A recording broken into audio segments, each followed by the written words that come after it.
Beer. Millions of cans and bottles of beer. Almost all of it the pale, mild lagers preferred by Americans and brewed thousands of gallons at a time in huge breweries. But there is another kind of beer, brewed 5 or 6 gallons at a time, not in a huge brewery, but in kitchens and basements all across the world. And what that is homebrew. It's no longer the vile concoction made from potato peels in bathtubs during the Prohibition, stuff that could either be drunk or used to strip paint. Now it's a simple but scientific hobby. And in Tidewater, unofficial headquarters is a place called Wine and Cake Hobbies. Every day after his regular job, Jim Eversole strolls through his wife Annabelle's part of the store, past the cookie cutters, down the aisles with plastic brides and grooms, wedding bells, and cake boxes, into his world in a small back room, a world of malts and hops and sodium metabisulfite. Jim opened the store about 9 years ago and watched home brewing grow and get much simpler.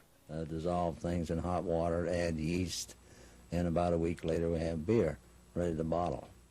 But until only 5 years ago, it was illegal to brew your own. Hobbyists did it anyway and finally got the laws changed with a little help from a U.S. senator who just happened to be a home brewer himself. Now a single person can make 100 gallons per year, single adult that is, and if the person's married, they can make 200 gallons per year. The typical home brewer often goes for the heavier European brews, ales, stouts, porters, which often command premium prices but can be homemade for very little.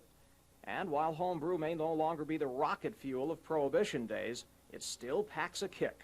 You mow the lawn and then you drink the beer. You know, you don't do it the other way around because it's a heavier kind of beer. It's a different taste. Thank you. Not only is homebrew good tasting, it's also cheap. Tomorrow night we're going to whip up a batch of Schwill, the beer that made Kempsville famous, at 14 cents a bottle. I'm Terry Zahn, the Daily News.